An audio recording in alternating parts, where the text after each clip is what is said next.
I would like to start this episode with a brief word for my beloved kickboxing coach, Marty. Marty, you mentioned that the first clip of this codcast, now that we're beginning to promote it, you didn't say it, but it kind of sounded like it scared you, it intimidated you a little bit. I just want you to know that, first of all, if these vignettes or episodes make you uncomfortable, if you chase them with like a kitty meme or a kitty video, I feel like they'll go down smoother. But actually, more to the point is you understand fighting and gambling, and you're like a great fighter and trainer of fighters, as is Jacob, as a matter of fact, and a good gambler. And I promise you, these things are actually much more complicated than investing. And for anyone out there that is feeling in any way intimidated by what Jacob and I have been talking about, I promise you, if you just stick with it, question some assumptions, and take the little like minnow steps that we're laying out and get a bit of momentum, question a couple of assumptions, take some actions, get some momentum, you can feel about it is like a less intimidating thing than you feel currently about gambling. Because I'm much more intimidated by gambling at this point. I lost a bet over the weekend. It's just much harder. Yeah. And so I just want you to know that I'm here to support you, and those fears are overblown. What did you lose a bet on the UFC? I was talking with my kickboxing coach, Marty, just before the main card of the UFC yesterday. I forget what number that was. 314, I think. I'm a little bit embarrassed to admit this, especially being in like the New Zealand, Australia region, but based purely on the observation that no one above 35 years old had ever won the championship at lightweight or lighter. I bet against Volkanovski and on Lopez. And there might have been a little bit of recency bias in there because of the two Volkanovski knockouts. I mean, it was like a friendly bet. It was a peanuts bet, but I still made it, and I lost. Yeah. Yeah, a lot of people have... Congratulations, Volkanovski. Not that you're going to watch this, but... Yeah, I mean, I think a lot of people bet against Volk in that one, and it is interesting, recency bias. I think about that a little bit, just in general with, like, a lot of people's thinking, like, we talk about this with volatility and stuff, but a lot of people get nervous when we're in the thick of it, and in hindsight, it's always a bit sweeter, bit chiller. Yeah. Yeah. Well, I mean, for me, honestly, I took into consideration that might be it, but Lopez was an underdog, and Volkanovski was like a pretty heavily bet favorite to do something that had never been done. Yeah. And that was the main reason. But recency bias and all other forms of bias are likely to squeeze their way in there. But anyway, I have diverted us from what you were going to ask. What were you going to ask? Yeah, well, I guess it's kind of almost on theme. We were talking about time earlier off the air. One of the things that I was keen to get into, coming away from the weekend's wins, coaching some fighters, I invested a lot of time and energy into these guys. I haven't invested any money. Do you think time is an asset, or can be an asset? Yeah, I would imagine most people, at least most people that think entrepreneurially, like the Oscar Wilde quote comes to mind, people know the cost of everything and the value of nothing. But people who are thinking in terms of value are probably thinking that time is the ultimate asset and also the most finite asset. Yeah, it's really interesting. I read an amazing book recommended to me by a CEO of a sizable cybersecurity company called 4,000 Weeks by a man named Oliver Berkman. The cover, it was like the Remarkables in Queenstown. And as soon as I got into it, I realized that the book was going to be like a transformational project, because I think a lot of people, when they're brought into this world that we're living in, especially if you're not around entrepreneurs or people that know how to make money, it gets pretty confusing pretty quick, and then all of a sudden everyone's time's scarce. And I guess what I was keen to get into with yourself today, obviously being in the position you're in, understanding what you know about time and money. What do you feel like the key differences between how you view time as someone who's an astute investor and someone who hasn't even started or is just like going about their day with zero knowledge of the topic are? Yeah, absolutely. So let's see. Two things come immediately to mind. And actually, yeah, they are interrelated. So the first was, the first thing that my dad ever said to me on this subject. It's the first piece of the cruise ship story. It was when he found out that I was studying screenwriting, and I got the pissed off phone call, and he was like, listen to me carefully, you silly son of a bitch. A man can leverage time or a man can leverage money. And you need to learn how to make money with your money, because you doing this writer artiste nonsense, you are not going to be making money with your time. And so, it's laced with plenty of profanity and paternal anger, but there's a lot of useful insights in there about how time and money work. And so, first of all, an immediate separation of these two things. I remember reading in the 4-hour work week where Ferriss was saying something that I think is fully profound, because it's so outside of the way that almost everyone thinks, where it's essentially like the way that I make my money has become untethered from the way that I spend my time. That's inherent in that comment, the angry cruise ship proclamation as well, where it's like, you got to figure out how to just be doing this thing on the side and have it be prosperous, because this thing that you're going to be bleeding inside of is going to be fruitless. And so to me, that's the first thing. Is it's a little bit like, as we've talked about with revenue and profit or product, company, stock, is you need to segregate them. And so keep those concepts separate. What are you doing with your time? What are you doing with your money? And then touching on the 80-20 principle, which we've talked about, is essentially what are the quote unquote needle movers, those minority of activities that you're doing with your money, that you're doing with your time, that are giving you 80% or more of the value. And being aware of those, so that if necessary or desired, you can get very specific on what they are, how those levers work, and pull them more often if you want to. Yeah. So that, to me, that would be the preliminary thing. Does that resonate? Yeah, that resonates. Personally, but I think a lot of people that haven't gone deep on financial literacy might not be super familiar with the term leverage. Getting into business and stuff, it's a common term that's thrown around, and it's very important for investing, right? But one of the things that I think about with that is not everyone might understand that. And so in simple terms, or if you're explaining it to a 5-year-old, what would you say to someone who doesn't know what leverage is? Well, I'm starting to see why financial educators love that. I think it's an Archimedes quote. Might be getting that slightly wrong, but like, give me a lever long enough and a fulcrum upon which to place it, and I can move the world. Which is essentially if your levers are strong enough, if your leverage is strong enough, you can, and your time horizon is long enough, you can virtually do anything. But for me, honestly, I have never, it's a little bit like when you asked about equity. It's a term that I've been conversant with, and to be redundant for the good, for anybody who's listening to this, going back to my friendly encouragement to my beloved kickboxing coach who beats the crap out of me for 2 hours on Sundays. If there's any term that comes up that is giving you pause, it's giving you that contraction, I'm out of my league, oh my God, I don't understand what they're talking about. Don't honor that. Just learn the term cold in 30 seconds, and that way it can never be used against you to make you feel small ever again, either on purpose or by accident. That's one thing that I've become a little bit wary of, which is why I led with that. Was the first little piece of promotion that we did.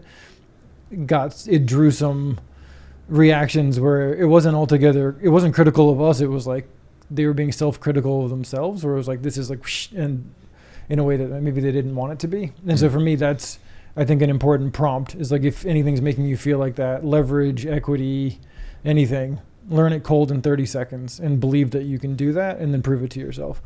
But in any event, I digress. I don't think too much about the term leverage, but I think essentially it's really important to keep these two activities separate and then to try and make the most of them both. And so as an example, I shared this quote before. Warren Buffett, I think a misperception about Warren Buffett, why Warren Buffett became Warren Buffett, was that I think people assume that it's purely because of investing, world's greatest investor. It's actually because he has completely maximized compound interest for a very long time. And so his quote was, I am a better investor because I'm a businessman, and a better businessman because I'm an investor. And so essentially mastering the art of making money with your time, and also mastering the art of making money with your money, and having one feed the other and then the other one feed this one back. And so maximizing your ability in revenue or sales, however you want to think about it, and your ability in assets, earning money, making and multiplying money is, to me, that's the important distinction. And whatever words you want to use that light you up with clarity or excitement or whatever the case may be about how to do it is that's your choose your own adventure. But to me, that just in my own personal experience, that's the necessary exercise. Is thinking about them not as the same thing, as both really great opportunities. Yeah, in terms of time and money in those instances between business and investing, one of the things that I think about in terms of leverage that actually came to me in the same podcast that I mentioned about Naval Ravikant a while ago was, I think his term was utilizing information or resources to an action, essentially. Yeah. So it's well, if someone's looking up the definition of leverage, they are leveraging their ability to go on their phone and look it up to get the result. Right. Yeah.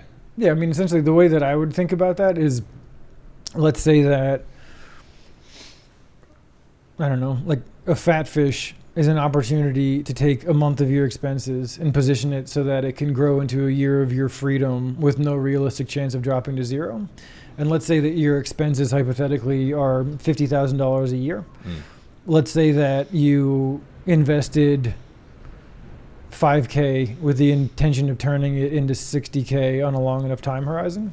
You are leveraging money to create massive freedom, long-term freedom in your life. That's the way that I would think about it from using the term perspective. Yeah.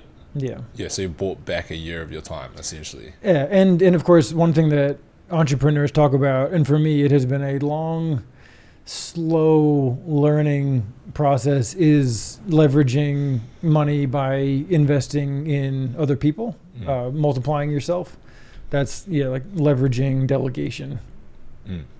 Two other things about time before we get to pivots, because pivots is and honestly a big piece of that pivot is going from thinking about coming from the worldview of, there's a lot of ways to frame this, but one of them that I see very often is almost everyone is operating from earning money requires sweat and blood and tears and possibly a compromised vertebra. It's I need to fight for this. And so the idea that money couldn't be easy or effortless, lazy intelligence is accessible to you with money, that requires a psychological shift for most people. And the otherwise extremely admirable quote unquote immigrant mentality backfires in that. And so that to me is what would prompt a pivot, but we can definitely get way more into that. But I'm thinking right now of topically of Nintendo announcing that the Switch 2 is coming out, and 99%, at least from my perception, of the feedback is people complaining about how much Mario Kart is going to cost or what have you. And so what to me is funny about that is this is a game that a lot of people are going to be playing, giggling, tears of joy with their family for 7 years.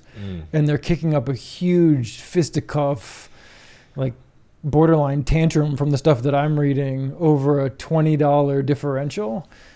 not even factoring in that if you're going to question anything, it would be the opportunity cost of sinking 5,000 hours into a game. Yeah.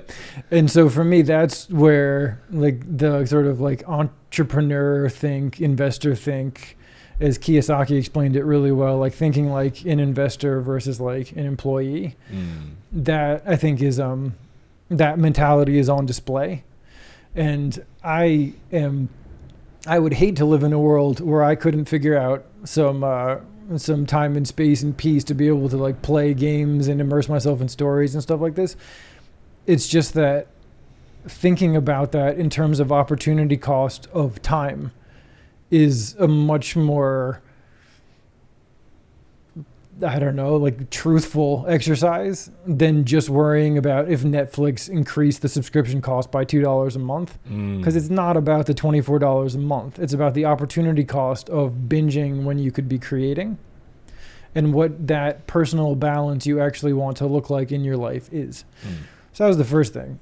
And then the second thing, which kind of brings them both together, is everybody talks about compound interest. Out of curiosity, how would you define compound interest? Yeah, well, I guess it's just a consistent growth in interest over time compounds, right? So say you have a 7% increase, that goes up exponentially. It's like over 3 years, that's like 7% to the power of 3.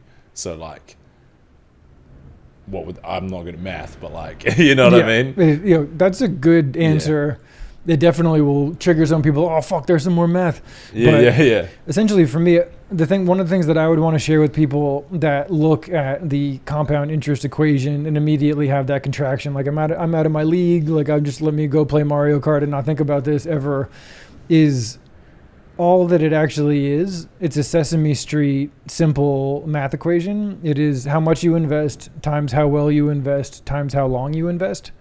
And if you go in and you look carefully at each of those inputs, it reveals to you how much more powerful investing, leveraging money is than income, leveraging time and talent and blood and sweat and compromised vertebra. Because how much you invest is essentially how much you make minus how much you spend, and then deliberately then invested. Where the other two inputs are how well you do and how long you do it for are purely investing. And so you have revenue, expenses as part of one, and then investing. And so essentially it shows you that what actually is the needle mover in determining whether you're retiring on time, on target, or late, or never, is much more likely to be investing than it is to be how you are leveraging money versus how you're leveraging time. Of course, you need to be making enough money with your time and spending little enough that you can be multiplying it. But once you're in that scenario, because you got to be in the game from a compound interest perspective and from an investing perspective. But once you're in that scenario, kind of regardless of how much money you're making, how much you're multiplying is much more meaningful.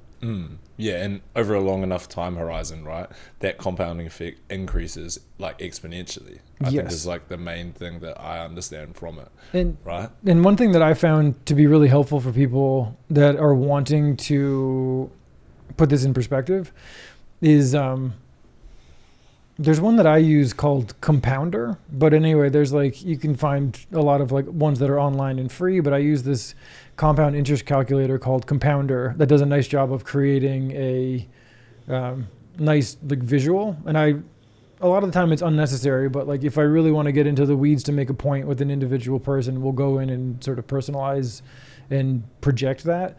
Then essentially, if you were just to briefly think about it in terms of your personal inputs right now, and what would happen if you were to be investing, if all of your money was just like under the mattress and making zero, versus in a diversified account, versus attacking the kind of returns that can become possible if you become an amateur focus investor, that essentially has been discussed capably by Peter Lynch as being in like the 24% range. And for me, personal favorite, Buffett, talking about that if he only had to invest $1 million rather than billions, he guarantees a 50% return every year.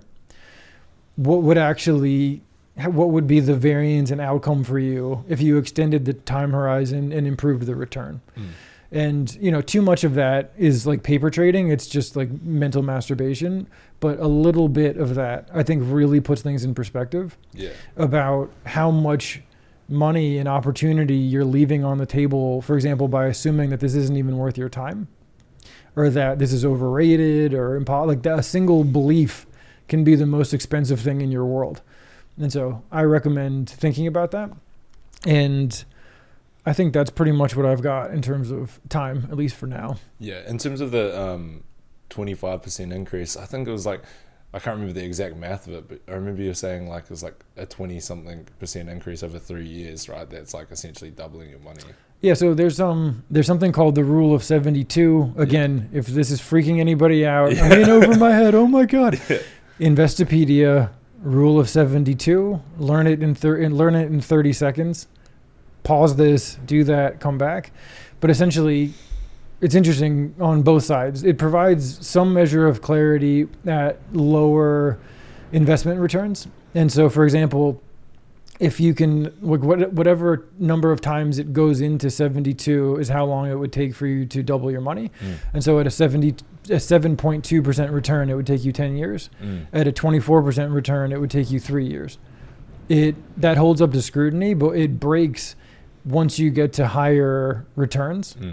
And then it ceases to be a useful tool, as you would learn if you were reading about this on Investopedia or I think Wikipedia.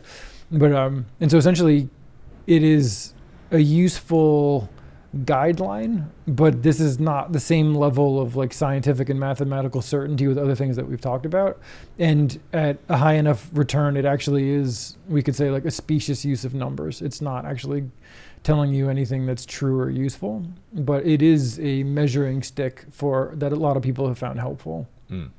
Yeah, and I guess in terms of that like time horizon, one of the things that I've found, like working with yourself and communicating with yourself about investing for so long and becoming open to this world online, the longer you're in, the better, Yeah. I mean, Charlie Munger had a quote on that resonated with me because I have run afoul of this sometimes in like pursuing my like creative. I mean, like for me, like one of the major battles of adulthood for me, if not the battle, is marrying the whims of my idealism with the realities of capitalism. And so there's times where I've gone like super whimsical and I've run afoul of this basic principle. But essentially he said the number one rule of compounding is don't interrupt it, or something to that effect.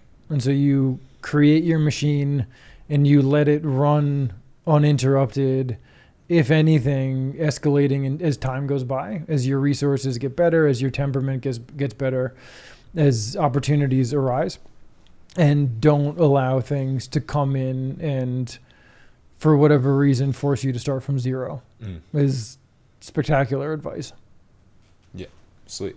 Did you have any other thoughts around time and its importance for people looking to make a pivot?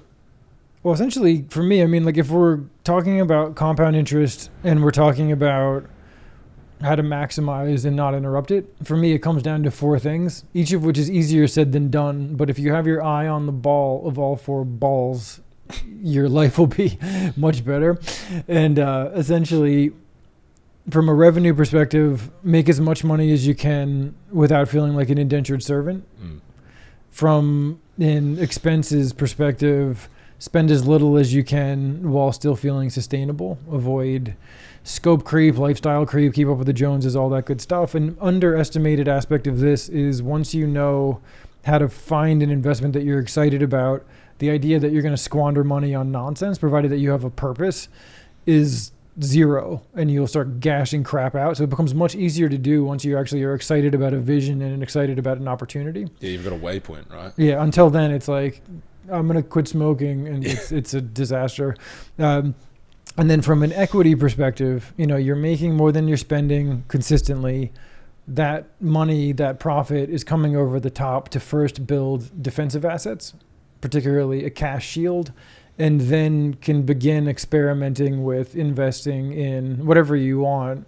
I advocate, as we've talked about in great length, starting with 1 share of 1 company with a future that you believe in, a product that you're experienced with, a future that you believe in. Just try it out, get an experiment about how that feels and how it performs. And then lastly, making sure that your debt is either zero or absolutely minimized or relegated to smart debt, unless you happen to have a really clever angle on how to pursue liabilities. But that's certainly not the game that I play. Yeah, that's fair. Yeah, I think a lot of people will do that with cars, right? But that's the only way that I really can think of people pursuing liabilities profitably long term, right? Do you say cars? Well, like if they're holding, like people flipping cars, because a car's a liability, right? It costs you money, but then you can flip it later. But if you can't flip it, then it's big liability.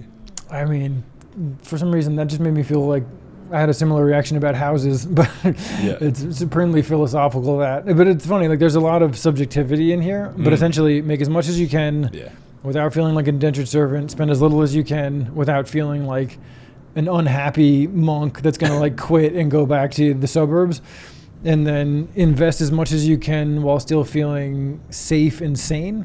And then lastly is just make sure that you're making intelligent choices about the contracts that you're entering into in terms of time and money. Yeah. And that is how you maximize compound interest and find, as Bruce Lee would say, your staying speed. And you'll be in a better position regardless of whether the market goes up, down, or sideways. Yes. Yeah. So we were going to talk about the pivot, was it? Yeah. Keen to talk about that. I'm definitely going to go through this later when I'm editing and like take notes because I forgot my notebook today. But that was really cool. Yeah. So let me ask you then. So you said that it took you a long time to reach your pivot from, because for the discerning listener who's listened to these episodes, essentially I met Jacob years ago and he's my barber. Still is my barber. I'm due for another one actually. And it was almost like bizarrely quality conversation every time that you cut my hair. I'm sure you have that impact on a lot of people. So I was like, I like the haircut, but I'm like really digging the conversation. So I became a loyal client. And then in time, I mean, you've like grown from like very young man to like pretty young man, like in this time frame. And then you asked me, you were like, hey, like I'm looking to like get into better rooms. And that then led to the kind of conversation, and now you're helping me as a collaborator. And so all of that to say, you said that it took you a long time from having that first conversation, cutting my hair, learning about what I do, to actually like finding a pivot where you then had the desire to think more entrepreneurially. And obviously a lot has happened since then. You have opened your own barbershop. You have made money in stocks. You have essentially started as a side hustle, successfully coaching fighters, and now thinking about expanding that potentially. And so that pivot has manifested in multiple ways. But you said that it took a really, really long time for you to get from pre-pivot to post-pivot. Yeah. What exactly was the pivot and why did it take so long? Yeah. I guess when we're talking about pivoting, what comes to mind, like hearing your story with your dad and him explaining the leverage opportunities between time and money, leveraging money to make money. I think like, I don't know, I remember watching your webinar ages ago and that was a big piece. But the first time I ever heard leverage was on that podcast that I just mentioned. And then the first time that I ever heard it like explained in depth in the context of investing was on your podcast. Not your podcast, on your webinar. And I'm just like, oh, that's something I'd want to do. You know, make money with money, because I don't know how to do that. I'm naturally a very curious person, but I think I never really had any education on investing growing up. I understood that I had a Super Life account and a KiwiSaver as well, or like that same thing, but like it chopped at one point when I changed over to ANZ. I guess the pivot really came at that stage, and I started understanding, like from that Naval Ravikant podcast also, that you can hold equity in a business and you can see so many businesses growing, trading, making money, and have a stake in any of them. And I'm like, oh, well, other people did that somehow. I could probably figure that out.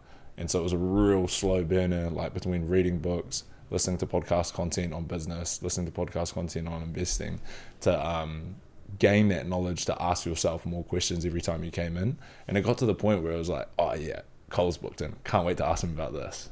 Yeah. So yeah. Well, I remember after I did the Courageous Everyday Investor in 2022 on New Zealand Everyday Investor podcast, I walked into the shop and you had a notes app that was like, shh.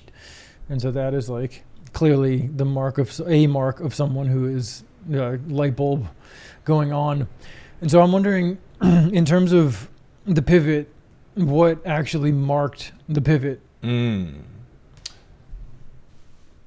I think I knew I wanted to open a business when I was at Outward Bound in 2022. So yeah, similar time to when I asked you. And I kind of like formulated this rough life plan at that stage. It was a really hectic period of my life, you know, struggling as a young person, trying to figure myself out and all that.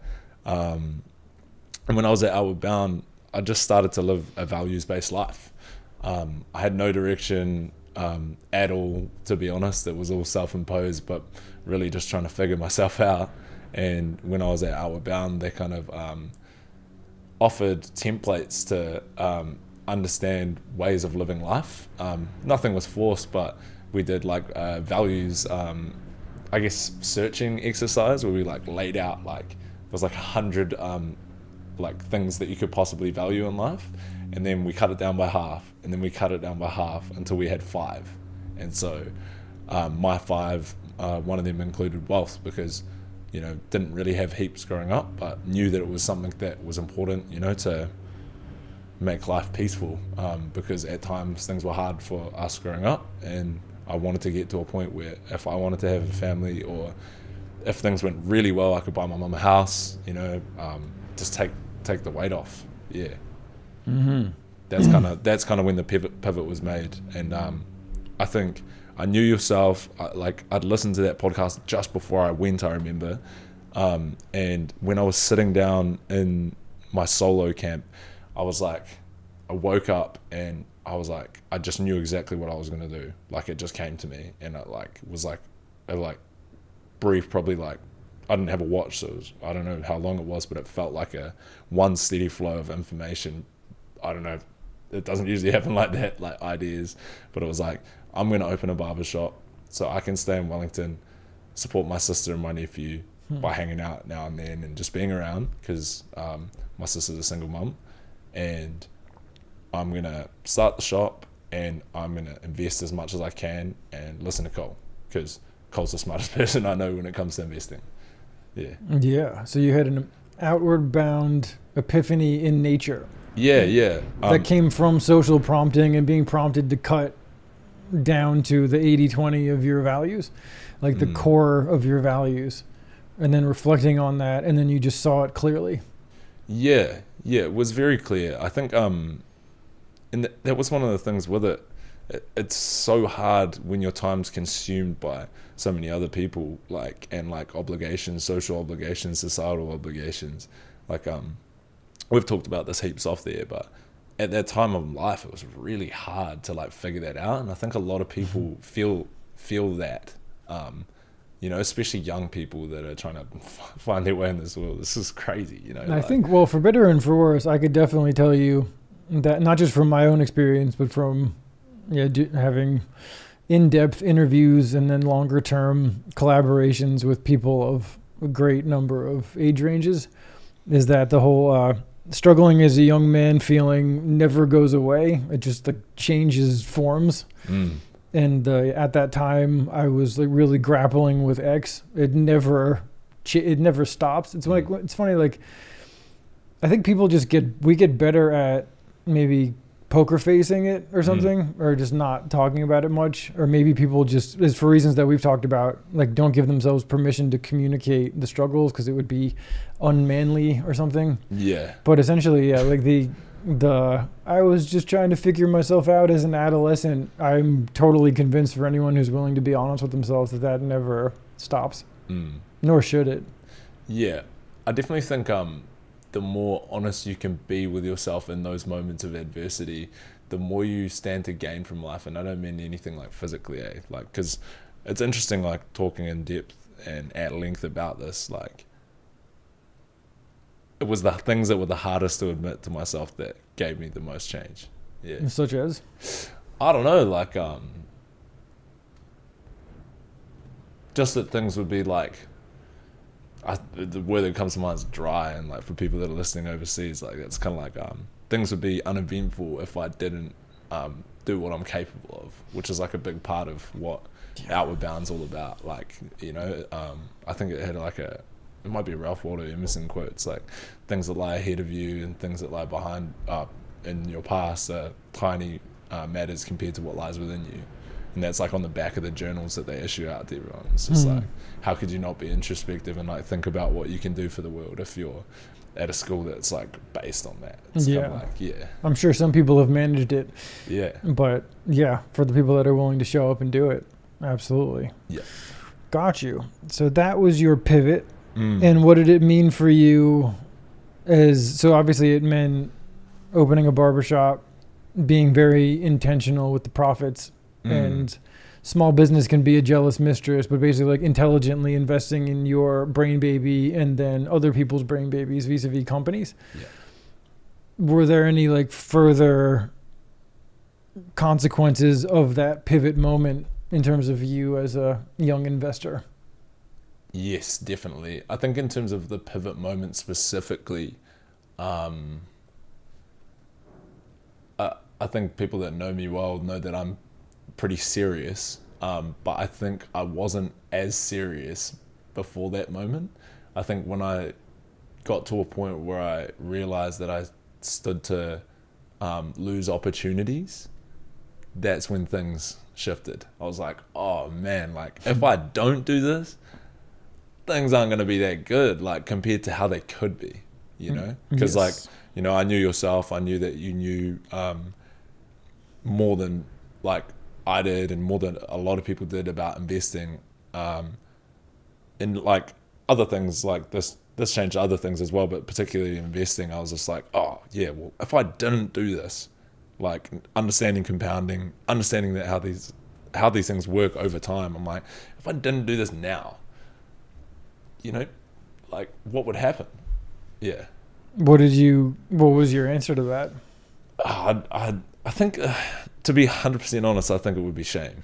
Like, just for like me and like understanding like my family situation, not to get too deep, but like, I just knew that I would be in a better position to support my sisters and my mum, not necessarily financially, but just as a human being, learning more about these things that define the world that we live in. Yeah. Yeah. Well, yeah, that's like, you know, when I do enrollment calls and I'm trying to get as clear as I possibly can about the person sitting across from me, where they're feeling stuck, where ultimately they want to be for themselves, their families, their communities, and what happens if they don't, if they just allow inertia to cruise, what actually is lost. And the exact way that you said that is the language particularly of an alpha male, but basically most people, about just beginning to tip the scales into like total truth. It's like, listen, not to get too deep, but deep thing. Yeah. It's like, don't fucking ask me another question about this, but not to get too deep. But yeah. Yeah, I mean, I'm happy to talk about it. It's just a preface for anyone that like doesn't like that kind of thing. You know? I totally get it. Yeah. There's a great number of emotional walls around these things, and some people have the gender ambiguous balls to go there in private. Some people know, some people in public or semi-public, whatever this is, some people know. But I would ask, like, when you think about shame, because the thing is, like, when this happened, you would have been 23? I was actually 22. 22. Yeah.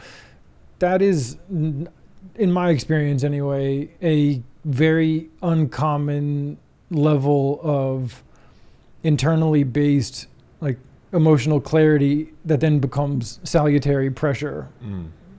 To be honest, let's see, there was a 24-year-old that I worked with years ago in New Zealand who showed up with like even more than that, but he had essentially been paralyzed in like an accident in uni And so he was in a wheelchair with his ultra, like was in a beautiful relationship with this partner that had been with him this whole time, like since it happened. And he was telling me he was a member of the New Zealand Wheel Blacks. So like the basketball team. No, Olympic wheelchair rugby.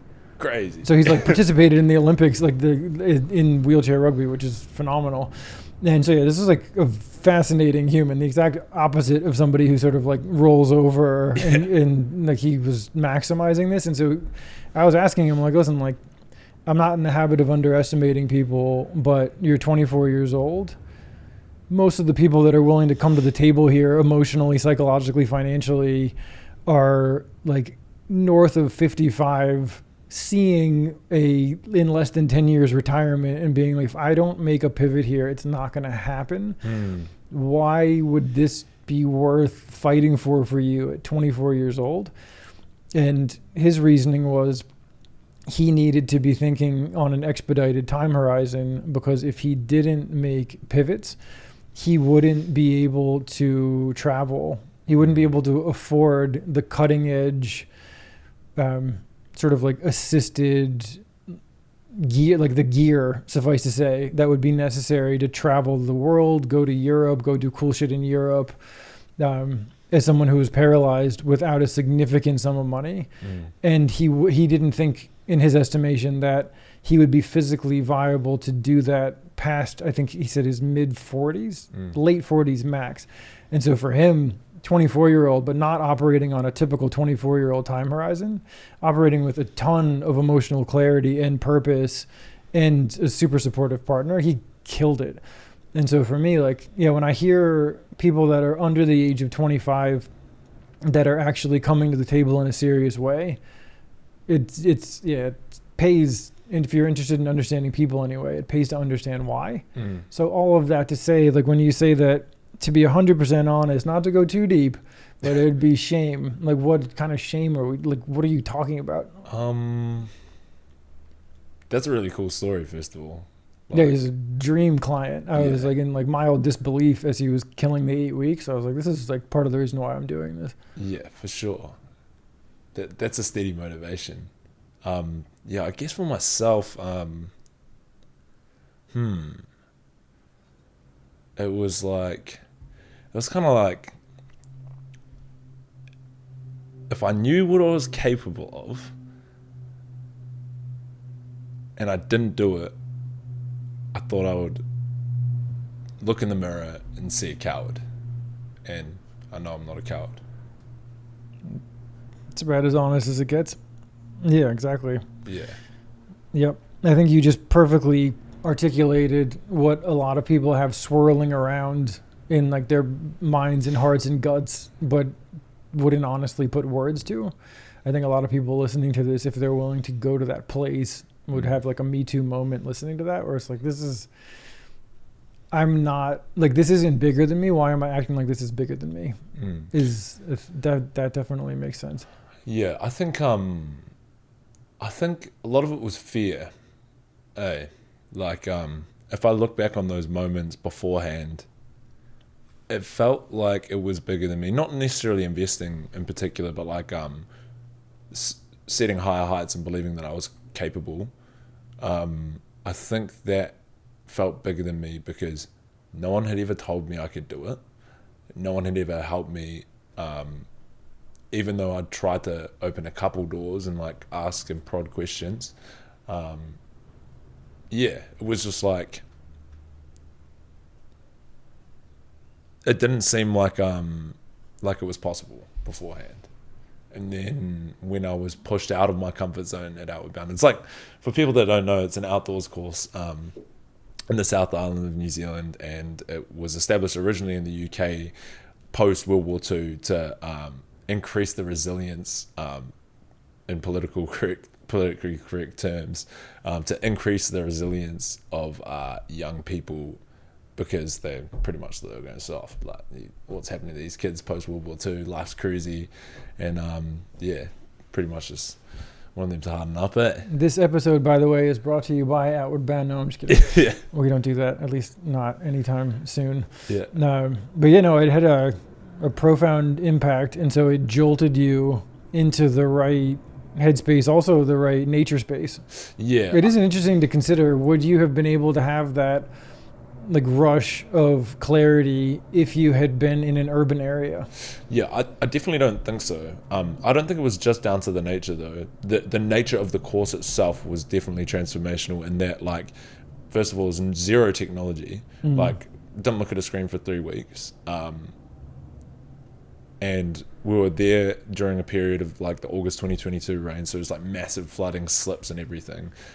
Access cut to roads, so there was less like flow in and out of where we were, and we're in small groups of 14, and it was COVID, so we weren't really supposed to interact with like other watchers that were at the school. Usually they have like 6 to 8 watchers at the school at any one time, so it's essentially us with like 14. Like, I think we had 12, and it was like straight up Lord of the Flies, dude. Like, you know, like it was hard. And I think building the interpersonal skills was just as important as like anything else for attaining that level of confidence. Because beforehand, like, yeah, I could talk to people, but I wasn't actually as genuinely confident because I didn't know how to face the adversity at play. But when you're like stuck on a boat for 3 days with someone and things are hard and you might muck up in conversation or someone gets pissed off with someone and then all of a sudden there's beef, like knowing that you can rise through social adversity, I think was a massive part of it for me. And like getting into talking with people like outside of the barbershop after having an experience like that, I think that was the biggest thing for me, because it kind of made me realize how I could move with compassion and actually listen to people. Because if you don't listen to people in an environment like that, 3 weeks, no one can distract themselves. You have to be able to like communicate, and I feel like I was really anxious to communicate before that in any way that was like meaningful or practical for learning. Not like I couldn't learn, but like it was just like way better after that. Yeah, Got you. so like, yeah, it helped me like, yeah, come back with like better questions and more confidence to just ask for help. Yeah. Well, that is not small, because that is one of those things where, what was it? I had somebody come through last year, and as he was in the sort of euphoria or semi-euphoria that comes with deciding to roll the dice on something, ask for help, embrace that help, make the most of it. I remember he said something along the lines of, when I explained to him sort of how it unfolds, he's like, "Oh, so it's like Alcoholics Anonymous." And I was like, "What?" I was like, "I've drawn a lot of strange and unexpected parallels in my day, but Fine Fat Fish is like Alcoholics Anonymous." And the more I thought about it, the more I agree with that, where you are seeking a structured solution, not in isolation, to solve a problem that has been just fucking you up when you've been alone with it, and in a way that is likely to get nothing but worse until you embrace the idea that you actually do need something just beyond the confines of your own mind. And anybody who's willing to be remotely honest knows that they need that with something. It might not be investing, it might be something else, but we do live in a situation, and this is part of the massive, I would say, epidemic of emotional disorganization that we've talked about in other ways, where somehow there's a misperception that if I give you help and I don't accept your help, it's 1-0. I'm smarter, I win. And that, more than almost anything else, I think keeps a lot of really, really smart people stuck. And it is the exact opposite, as we were talking about previously, of leverage. You're not leveraging other people's time. You're not leveraging other people's expertise. You're only asking for help within. And actually, that reminds me of a great quote from, I think it was Woodrow Wilson. He was a US president, eh? Yes. Don't ask me which one or when. But the quote is good. The quote is, "I use not only all the brains that I have, but all the brains that I can borrow." And I remember that stuck with me as somebody who, my dad called me out when I was 27. He was just like, "Stop soloing everything." He didn't tell me how or anything, but he just stuck it between the eyes, and I was like, that was kind of helpful, kind of not, but you're right. And so yeah, like at a certain point, if it's something has been hamstringing you for decades, years or decades, and it's causing you problems, there's a risk that if you don't correct it, it's going to result in some sort of a calamity, looking at yourself in the mirror in a way that you do not want to be looking at yourself in the mirror when it's too late to do anything about it. Yeah, like leveraging other people's brains is something that if you're willing to go to that place, it can unlock things. And if you're not, it's essentially a death sentence or a stasis sentence. And that actually reminds me of something that, fusing together kind of the different things that we've talked about. I worked with a really great client a couple of years ago, and his wife, who is he is an ER doctor. And so if you need like a pencil pulled out of your eyeball, like you'd want this guy on hand.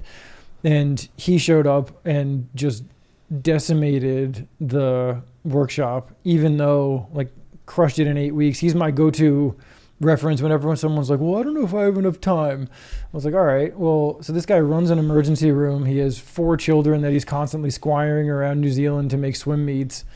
And I mentioned he runs an emergency room, and he's like a good husband, and he had time to just crush this in 8 weeks. And when I was asking him about his motivation, because a lot of people in that scenario will be like, I'm too busy.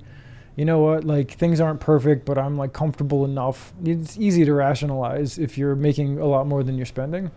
But essentially, he shared that he had personally reached an in extremis moment, which is a medical term for when you essentially are struggling to breathe to the point of failure.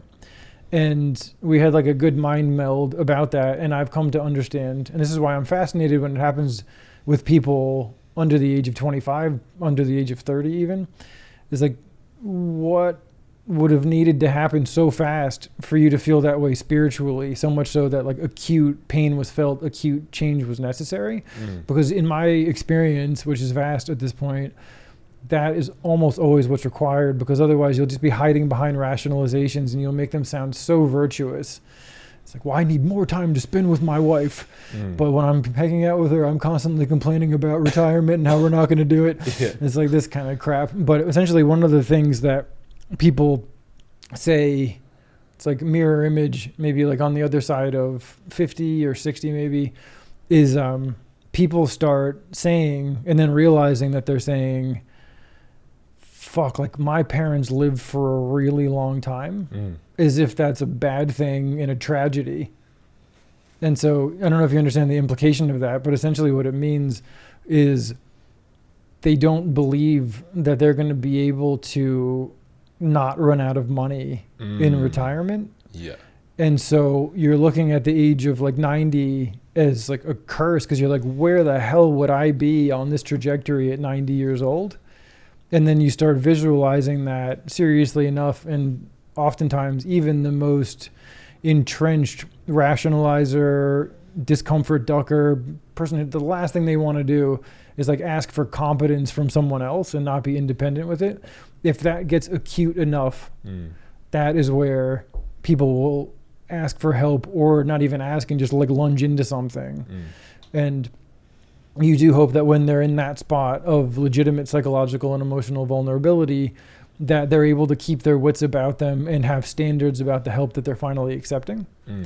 Because yeah, like that kind of fear, like acute fear of the future, and of it's like a number of the major fears that are described very intelligently and a little bit dangerously in the book Think and Grow Rich. Like fear of old age, fear of poverty, these things are like coming together to create something. So anyway, that's like, to me, that's sort of the senior equivalent of what you've shared as like the junior fear. And in my experience, those are, I mean, there's a great amount of emotional and psychological variety of how an in extremis moment can present.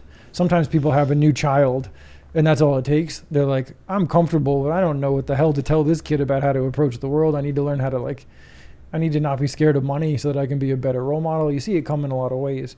But fascinating that you were able to land on yours that young and that clearly and in that context.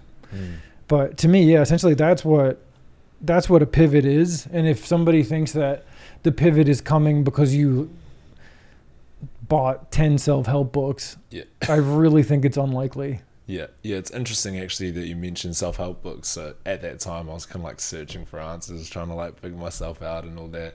And when I was at the course, I spoke to one of the instructors when we were on it was meant to be a 3-day tramp, but it got cut short by the rain. So we were on the first day of this tramp, pissing down rain. Like, this was the rain that caused all the slips and floods and whatnot.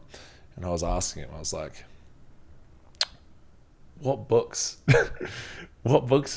would you recommend to someone in my position? And like, he knew me pretty well at this point. Shout out the bro. And he recommended a couple good books, pretty popular books. But he said after that, he's just like, bro, you just need to do stuff. Like, life's not going to get better just sitting at home and reading books. And like, it's ironic because I got heaps of books at home, but yeah, I think that just was the best advice I could have gotten at the time. I didn't read another book for like at least 6 months. Yeah, that's the thing. I mean, like, that's where it comes back to time and 80-20 and needle movers. And yeah, and because for me, I remember I wrote this when I was 25 and 26 and I was in LA and I was head down writing scripts and seeking like high level management and all that. I remember I would take refuge in how to, and I remember like stamping for myself in like big red ink at certain moments. I'd be like, over analyzing productivity is the least productive thing you've ever done.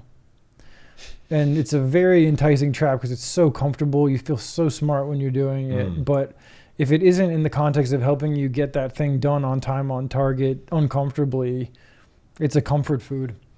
And I think it's important to remember that because like in Extremis, as we're talking about that pivot moment, by definition, it's going to be uncomfortable. And as your story well illustrates, and actually so does the cruise ship story, mine, is it's likely to come about unexpectedly while you're in a different environment, probably. And it's not going to happen like curled up on your couch with that next great Kindle vignette that you're about to drink some comfy caffeine and like digitally highlight. Yeah. Sometimes that's not true, but I reckon most of the time it is. No, yeah, I definitely agree with you. And I think I feel like having like a healthy appetite for adversity is the best way to approach that. It's not saying, oh yeah, you got to turn into David Goggins and like, you know, just like beast out like 1,000 pull-ups or something. It's like, nah, like you just need to put yourself into situations where you could potentially grow as a person. Yeah. And I feel like that's all it is. And I'm sure somebody's like, well, like, what is this display then, you like pseudo-intellectual asshole? And so for me, I would say like... They should see my room. Stephen Pressfield's line I really like, act, reflect, never act and reflect at the same time. And so there's a time to pause and think about what you're doing, deconstruct. But actually I can now say like with...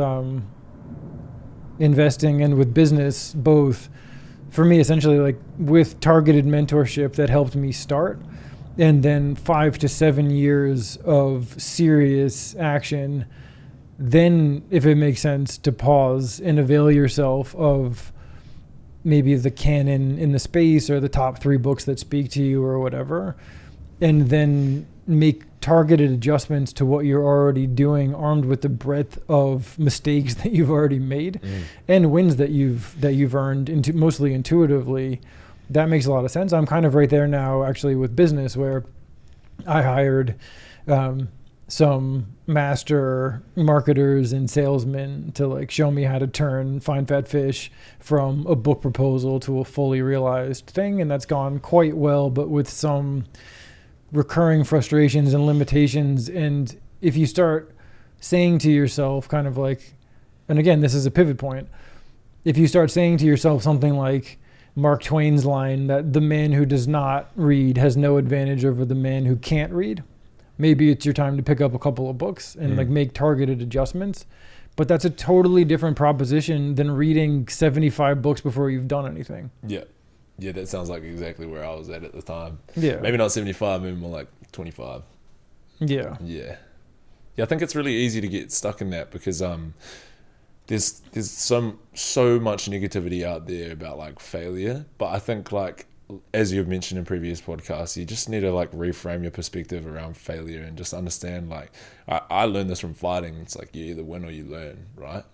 You have to come at it from an angle of understanding you stand to gain something. Like Larry Jones is like a rapper, eh? He's like, it's not really L if you gain something. Like, yeah. That's actually, I mean, we'll bridge from a rapper to Charlie Munger, but essentially, he had a line that I liked so much that I remember one of my friends, we would go to this place called the Cigar Inn in New York, and it was like the last place in New York that you're legally allowed to smoke cigars, and so we'd like smoke cigars, drink some whiskey. Well, he was doing the Wall Street thing. I was just like looking around and being like, I think I'm gonna go somewhere else. But it's fun. Was it on Wall Street? Or it's fun being with you right now. It's in Manhattan, and I remember I was quoting this so much that he looked at me and was like, I know what you're going to say, but I love this line because it's such an important concept. And I think that not doing this screws people over, like causes people to screw themselves over more often than not. It is simply, I like when people admit that they behaved like a horse's ass. Rub your nose in your mistakes. They'll never happen again. This is a wonderful trick to learn, or something to that effect. And so for me, just like the modesty, first of all, the audacity to go for it, but then the modesty to admit when you don't know something, when you fuck something up, when a mistake was made, the patience to sit with it until you know that you're really unlikely to repeat that behavior in the future. And then the audacity to try again. That, I mean, as somebody who just had a couple of your fighters just win some big fights, I think that's how you would want them to approach fighting. I think that's how you would want to approach being an entrepreneur or a fight coach or an investor. To me, it's just like the right way to go through life. Yeah, I agree. Yeah, my first coach actually, one of the great lessons he taught me when I took a hard loss was to remove the emotion from it. He said, watch it so many times that when you watch it, you feel nothing. And I was like there like 80 times and I'm like, still not there. And then it got to about 100. I was like, yeah, sweet. Watching your own fight? Yeah. Just it was like a bad loss. I was like, damn. Yeah, you've taken that to a level that I have not. That's next level. But that's exactly it. And that's actually why I have as much respect as I do for UFC fighters and just in any like cage fighters of any stripe, because like everything is on the line and there's no one that you can hide behind, including excuses. Like and everything, reputation, physical health, all on the line. And so needing to, the amount of personal accountability that goes into that, to me, including in the UFC, like your own marketing even, like it's incredible. And I think that I have consistently found, because sometimes I watch UFC and I'm like, why did I just do that? But I'm like, I'm actually finding legitimate inspiration here because I want at all times to show up with my stuff like that. And I think that anyone who does is supremely likely to do extremely well for themselves and for the people around them. Definitely.